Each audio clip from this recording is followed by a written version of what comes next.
Hello students. तो एक chapter अपना कंप्लीट हो गया है ना। छोटा सा चैप्टर था, 8-10 लेक्चर का। आज से हम नया चैप्टर शुरू करेंगे, फिजिक्स का second chapter, electric potential and capacitors. ये भी ऐसा ही छोटा सा चैप्टर है, 7-8 लेक्चर्स बनेंगे। बने रहिए मेरे साथ में, पढ़ाते हैं।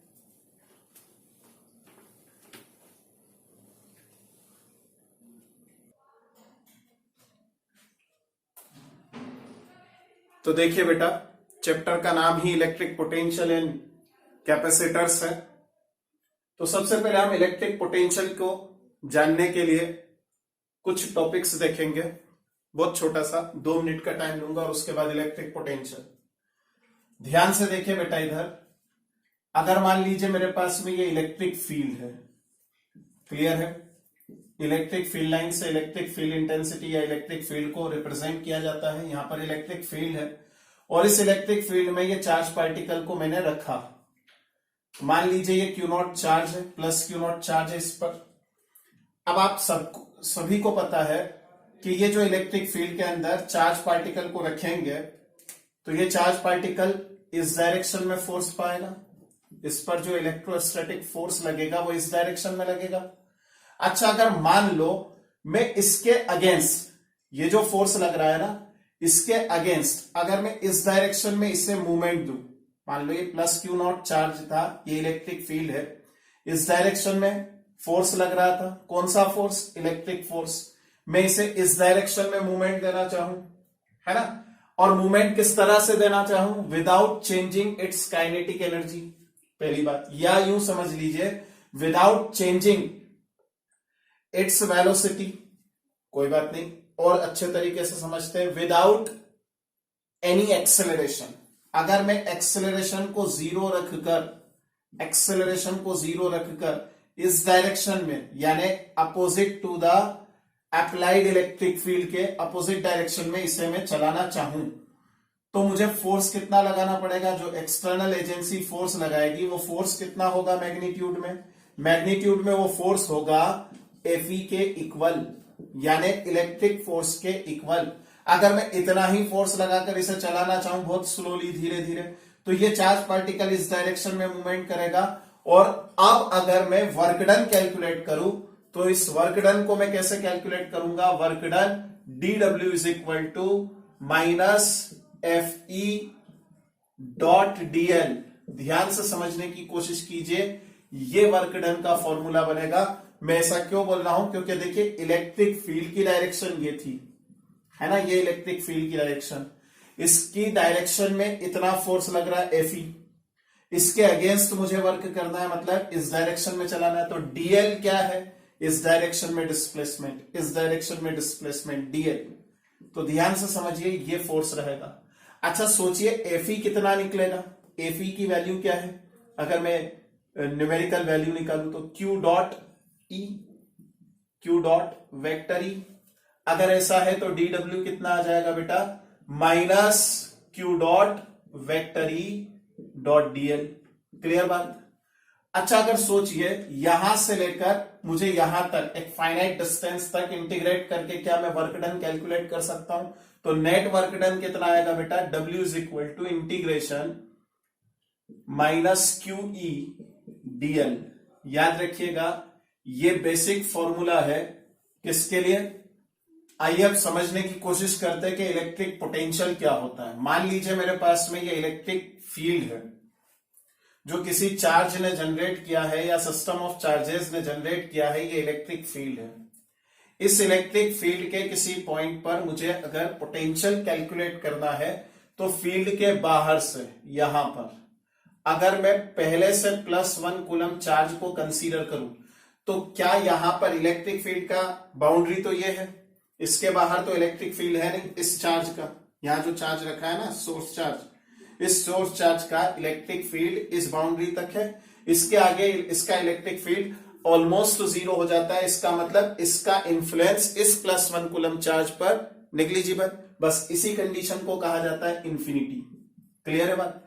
तो एट इंफिनिटी अगर मैं +1 कूलम चार्ज को इंफिनिटी पर रखूंगा बेटा, तो क्या इंफिनिटी में इससे कोई फोर्स लगेगा? नहीं लगेगा।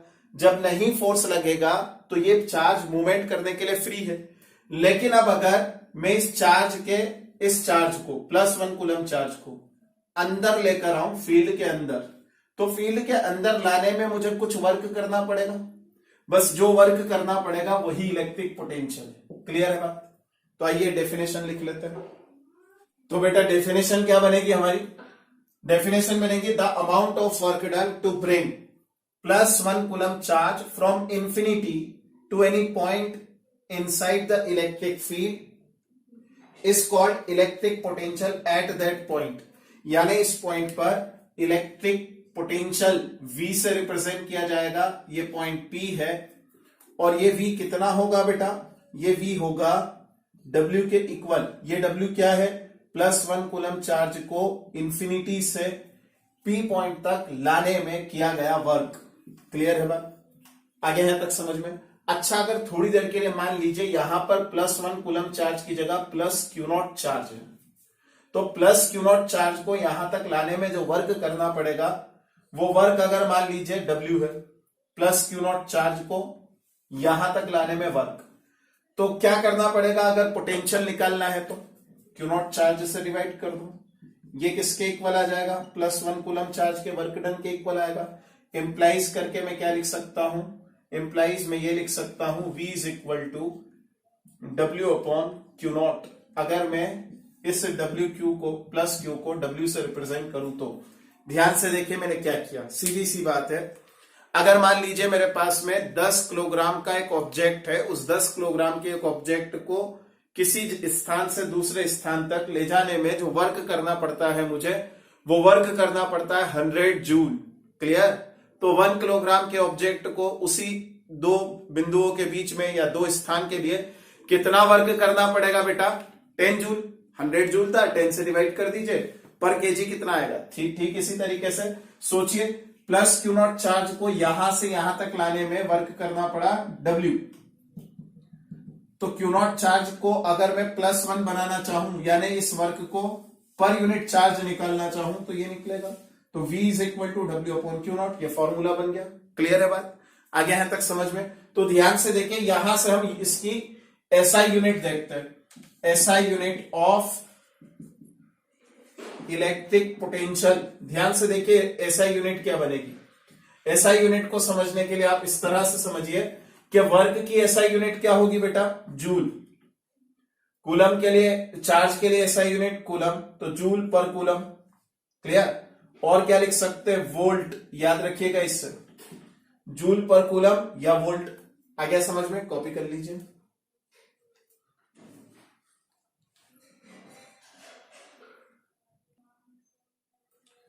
Now move to dimensional formula for electric potential. As we know that V is equal to W/Q0. And what is the dimensional formula for work? ml square T power minus 2. And what is the dimensional formula for Q0? That is charge A dot T. बार बार पढ़ चुके हम। A को ऊपर ले जाना है, T को ऊपर ले जाना है, ml square as it is. T power -2 -1 -3 and A power -1. This is the dimensional formula for electric potential. आइए फॉर्मूला डेराइव करने की कोशिश करते हैं। Electric potential due to a +Q charge at a point r distance away from the charge +Q। Clear है? चलिए कैसे करेंगे, ध्यान से देखिए। मान लीजिए मेरे पास में ये +Q चार्ज है। क्लियर है? इस +Q चार्ज से इस जगह पर r डिस्टेंस है। इस r डिस्टेंस पर पॉइंट A मार्क कर दिया। इस पॉइंट A पर मुझे क्या करना है? इलेक्ट्रिक पोटेंशियल कैलकुलेट करना है।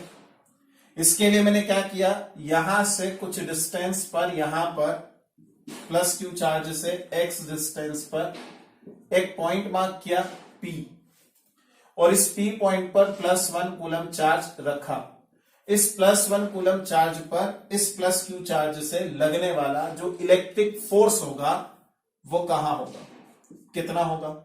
F is equal to 1/4πε0 dot Q multiply 1 divided by x square. This is the electric force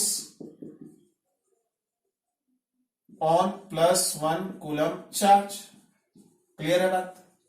आ गया यहां तक समझ में? Then F is equal to 1/4πε0 dot Q divided by x square, equation number 1। Clear?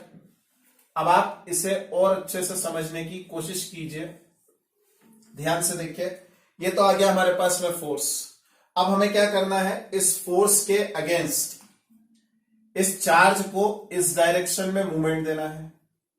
हम consider करते हैं कि इसको कितना मूवमेंट दिया गया, dx मूवमेंट दिया गया है ना। इसको dx displacement towards the charge ले जाया गया, और जबकि इस पर इलेक्ट्रिक फोर्स किस डायरेक्शन में लग रहा था, इस डायरेक्शन में लग रहा था इलेक्ट्रिक फोर्स। तो एक्सटर्नल फोर्स कितना लगाया जाए कि इस +1 कूलम चार्ज में जो एक्सेलरेशन की वैल्यू हो वो 0 हो। बात समझ में आई मैं क्या बोल रहा हूं? इसको एक्सेलरेट करके नहीं लाना है, इसको धीरे धीरे स्लोली लाना है, ताकि इसका एक्सेलरेशन 0 ही बना रहे। तो फिर यहां से यहां तक इसे लाने में जो वर्क करना पड़ेगा उसे हम कैलकुलेट करते हैं। तो कैसे कैलकुलेट करेंगे, ध्यान दीजिए। Now work done to move, now work done to move charge +1 coulomb towards, किसकी तरफ ले जा रहे बेटा हम, +q चार्ज की तरफ, टुवर्ड्स +q चार्ज। क्लियर? तो कितना वर्क करना पड़ेगा, देखो हमने पीछे पढ़ा है, dw is equal to minus force F dot dx। अब चूंकि यहां पर F और dx में जो रिलेशन है वो एक्सटर्नल फोर्स की अगर मैं बात करूं तो वो तो पहले ही आ गया नेगेटिव साइन की वजह से, है ना, अपोजिट डायरेक्शन, इस वजह से नेगेटिव साइन। तो dw is equal to minus f d x. पिछला टॉपिक आप देखिए यही था। अब क्या करेंगे हम, इस वर्क डन को कैलकुलेट करेंगे कहां से कहां तक, मान लीजिए इंफिनिटी से, ये पॉइंट इंफिनिटी पर चला है, इंफिनिटी से यहां तक लाइए। तो कहां से कहां तक लेकर आएंगे, now work done to bring the charge +1 coulomb from infinity to point A। Point A तक, ये पॉइंट अगर मान लीजिए इंफिनिटी पर शिफ्ट कर दिया जाए तो इंफिनिटी से यहां तक लाने में कितना वर्क करना पड़ेगा, W is equal to minus integration f d x. कहां से कहां तक बेटा, ध्यान दीजिए, इंफिनिटी से कहां तक, पॉइंट ए तक। पॉइंट ए क्यू चार्ज से कितनी डिस्टेंस पर है, r डिस्टेंस पर है, टू r। या यहां तक समझ में? बस कुछ नहीं करना, इस f की वैल्यू यहां पर सब्सटीट्यूट करेंगे, इंटीग्रेट करेंगे, सॉल्व करेंगे, आंसर लिखेंगे। ठीक है, कॉपी कर लीजिए पहले इतना। तो बेटा देखिए ये वाली इक्वेशन आई थी हमारे पास में। इस इक्वेशन में क्या किया था, w is equal to minus integration infinity to r f d x. Clear? Instead of f आप थोड़ा सा पीछे जाकर देख सकते हैं, इक्वेशन 1 जो आई थी हमारे पास में वो आई थी 1/4πε0 dot q divided by x square. f की जगह पर ये सब्सटीट्यूट कर दिया। सब्सटीट्यूट करने के बाद इंफिनिटी से r तक इंटीग्रेट कर दीजिए। चूंकि चार्ज, सोर्स चार्ज कांस्टेंट है ना, q/4πε0 कांस्टेंट था, बाहर ले लिया, माइनस साइन पहले से बाहर, integration from infinity to r 1/x² dx। 1/x² को x पावर -2 लिखा जा सकता है, इसे इंटीग्रेट करेंगे तो इंटीग्रेशन के लिए जो फॉर्मूला यूज किया है मैं उस साइड में कहीं लिख देता हूं, यहां लिख रहा हूं मैं, ध्यान से देखिए। Integration x power n dx equal to x power n+1 divided by n+1 plus c। अब चूंकि यहां पर इंटीग्रेशन डेफिनेट ऑर्डर का नहीं था इसलिए कांस्टेंट इंसर्ट किया था, लेकिन लिमिट वाले इंटीग्रेशन में यानी डेफिनेट इंटीग्रेशन में कांस्टेंट नहीं लगाते हैं बच्चों। तो यहां पर x पावर -1 डिवाइडेड बाई -1, ये माइनस माइनस प्लस हो जाएगा, q डिवाइडेड बाई 4πε0, ये 1/x हो गया इंफिनिटी टू r। अब लिमिट सब्सटीट्यूट करेंगे, देखिए कैसे लिमिट सब्सटीट्यूट कैसे की जाती है, ध्यान से देखिए। तो यहां पर रिजल्ट आएगा w is equal to Q divided by 4 pi epsilon naught 1 upon R upper limit minus lower limit. जो लोअर लिमिट है 1 अपॉन इंफिनिटी वो तो 0 हो जाएगा। इसका मतलब W is equal to 1 upon 4 pi epsilon naught dot Q divided by R। बेटा अब डेफिनेशन अच्छे से पढ़ लीजिए। किसकी डेफिनेशन? इलेक्ट्रिक पोटेंशियल की definition. Work done to bring +1 coulomb charge from infinity to any point inside an electric field is called electric potential. अब ध्यान से देखिए, यहां पर इलेक्ट्रिक फील्ड मौजूद है और इंफिनिटी से लाने में इतना वर्क करना पड़ा इस चार्ज के करीब, तो इसका मतलब ये वर्क डन किस में कन्वर्ट हो जाएगा? बस यही वर्क डन कन्वर्ट होगा पोटेंशियल में। इसका मतलब +Q चार्ज के से R डिस्टेंस पर अगर इलेक्ट्रिक पोटेंशियल कैलकुलेट करना है तो फॉर्मूला क्या है? 1 upon 4 pi epsilon naught dot Q divided by R। बस इसे हम लिखेंगे ही। आप पहले कॉपी कर लीजिए, फिर आगे बढ़ते हैं। चलिए देखिए, ध्यान से समझिए। बस यही हमारे पास में क्या बन जाएगा? फॉर्मूला बनेगा this work done is according to definition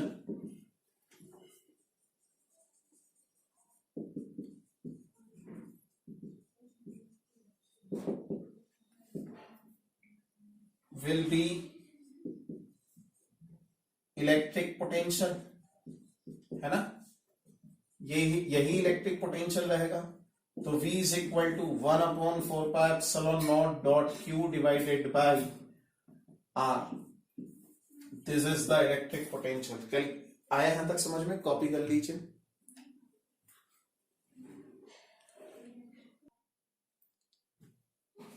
तो बेटा देखिए, बोर्ड पर टॉपिक चेंज हो चुका है, इलेक्ट्रिक पोटेंशियल डिफरेंस। अब नाम से ही पकड़ में आ रहा है कि इलेक्ट्रिक पोटेंशियल डिफरेंस मतलब क्या? Difference in potential, electric potential between two points of N electric field. Electric field है पूरे बोर्ड पर।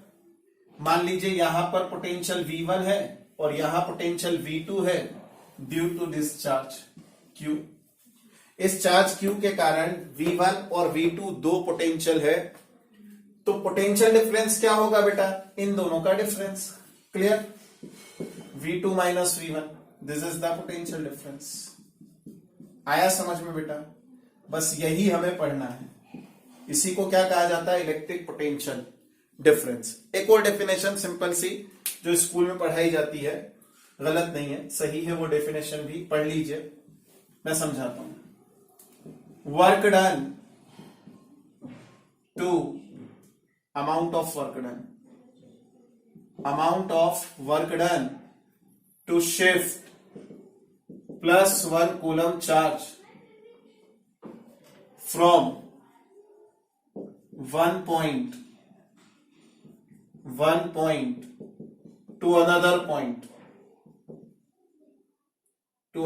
point is called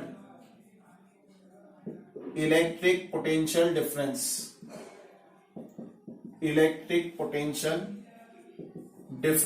between the 2 points।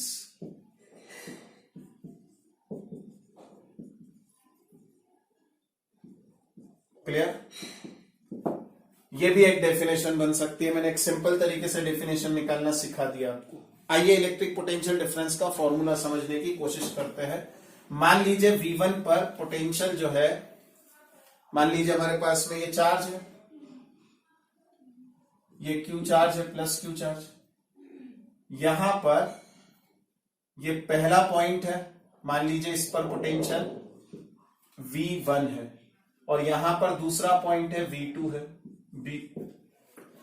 ए पर पोटेंशियल कितना होगा? देखिए, अगर मान लीजिए ये R1 है और मान लीजिए यहां से यहां तक की डिस्टेंस कितनी है? R2 है, तो ए पर पोटेंशियल कितना होगा? देखो अभी हमने सॉल्व किया था, 1 upon 4 pi epsilon naught dot Q divided by R1।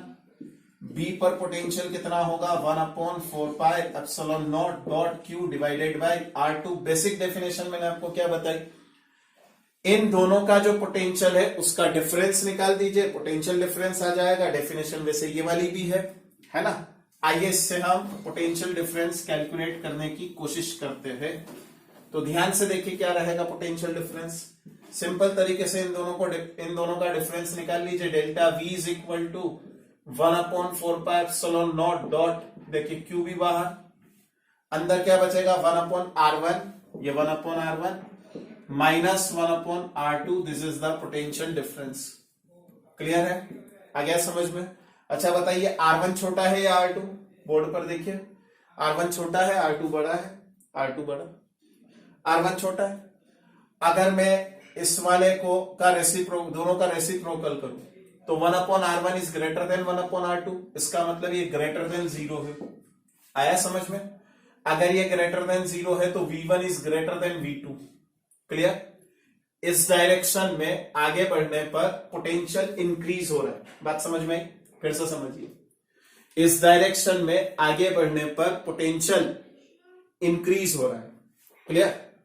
मैं डायरेक्शन मार्क कर देता हूं, बना देता हूं, देखिए ध्यान दीजिए, इस डायरेक्शन में आगे बढ़ने पर पोटेंशियल इंक्रीज हो रहा है। This is the direction of increase in potential, है ना, इंक्रीज इन पोटेंशियल। बहुत बेहतरीन रिजल्ट आने वाला है, बने रहिए यहां पर, देखते रहिए बोर्ड पर। इंक्रीज इन पोटेंशियल, ठीक है, this is the direction of increase in potential. अच्छा सोचिए ये प्लस क्यू चार्ज है ना, ये प्लस क्यू चार्ज, इस डायरेक्शन में क्या होगा? इस डायरेक्शन में क्या होगा? Electric field. क्या मैं ऐसा लिख सकता हूं कि जो इलेक्ट्रिक फील्ड की डायरेक्शन होती है वो जिस डायरेक्शन में पोटेंशियल डिक्रीज होता है वो डायरेक्शन होती है, या इलेक्ट्रिक फील्ड के आगे अपोजिट डायरेक्शन में पोटेंशियल इंक्रीज होता है, या यूं कह दो कि इलेक्ट्रिक फील्ड की डायरेक्शन में पोटेंशियल डिक्रीज होता है। बात समझ में आई? मोस्ट टाइम पे ये रिलेशन है डायरेक्शन वाला, बहुत बार एग्जाम में पूछा गया है। सीबीएसई बोर्ड एग्जाम की बात कर रहा हूं, किस तरह से पूछा जाता है मैं आगे आपको पढ़ाऊंगा, कॉपी कर लीजिए।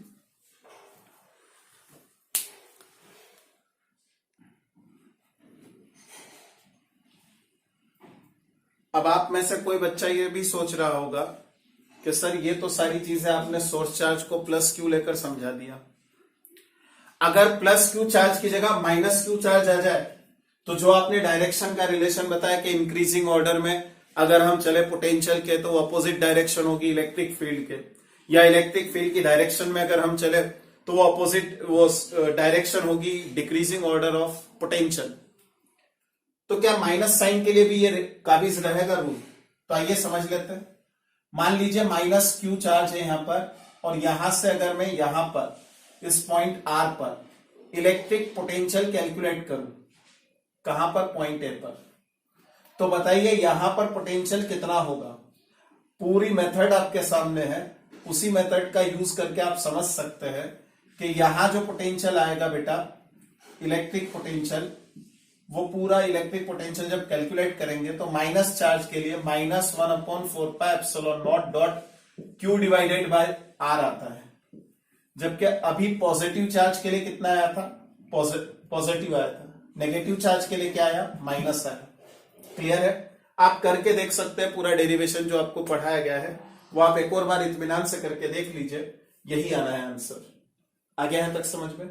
अच्छा अगर ऐसा है कि इसका डेरिवेशन करेंगे तो इस तरह से वैल्यू आएगी -1/4πε0 डॉट क्यू डिवाइडेड बाय। एक बात ध्यान रखिएगा, यहां पर जो टेस्ट चार्ज रहेगा वो +1 कूलम चार्ज ही रहेगा, माइनस नहीं ले सकते आप। टेस्ट चार्ज फिक्स है, +1 कूलम चार्ज को इंफिनिटी से इलेक्ट्रिक फील्ड तक लाने में जो वर्क करना पड़ता है बस उसी को हम इलेक्ट्रिक पोटेंशियल कहते हैं। तो बात समझ में आ गई? तो V is equal to -1/4πε0 dot Q divided by R. अब आप समझिए यहां पर माइनस चार्ज है, माइनस क्यू चार्ज।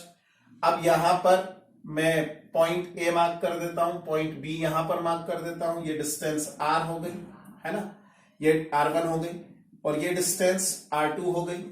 अब अगर मैं यहां पर R1 और R2 कंसीडर किया, V1 कंसीडर करूं तो V1 क्या आएगा बेटा? -1/4πε0 क्यू डिवाइडेड बाई R1। इसी तरीके से सोचिए V2 कितना आएगा? V2 is equal to -1/4πε0 dot Q divided by R2। अब इन दोनों का अगर मैं डिफरेंस निकालूं, ये क्या है potential at point A, V2 क्या है पोटेंशियल एट पॉइंट बी। अगर मैं VA माइनस VB निकालूं मतलब डेल्टा V निकालूं तो क्या निकलेगा बेटा पोटेंशियल डिफरेंस। पोटेंशियल डिफरेंस निकलेगा, देखिए ध्यान दीजिए, माइनस क्यू अपॉन 4πε0 बाहर ले लीजिए, ठीक। अब समझिए अंदर बचेगा 1/R1 माइनस 1/R2। ब्रैकेट में जो क्वांटिटी है वो पॉजिटिव है, इस Q अपॉन 4πε0 की वैल्यू निकालेंगे तो पॉजिटिव है। पूरी पॉजिटिव क्वांटिटी में नेगेटिव का मल्टीप्लाई हो रहा है, मतलब डेल्टा V कैसा है, लेस देन 0। इंप्लाइज क्या आएगा, VA minus VB less than 0, मतलब VA is less than VB। इसका मतलब क्या हुआ, इसका मीनिंग ये हुआ कि A पर पोटेंशियल कम है, B पर पोटेंशियल ज्यादा है। बात समझ में आ गई। अब यहां नेगेटिव चार्ज है तो नेगेटिव चार्ज के लिए इलेक्ट्रिक फील्ड की डायरेक्शन क्या होती है, टुवर्ड्स द चार्ज, क्लियर। और ये डायरेक्शन क्या बन गई, डिक्रीज इन पोटेंशियल। तो देखो जिस डायरेक्शन में पोटेंशियल डिक्रीज होता है वही डायरेक्शन होती है इलेक्ट्रिक फील्ड की, क्लियर है बात। यहां से भी साबित हो रही बात। इसका मतलब अब हम एक बेसिक कंसेप्ट डेवलप कर सकते हैं about the direction of electric field and increasing और decreasing order of potential, clear है बात। कॉपी कर लीजिए।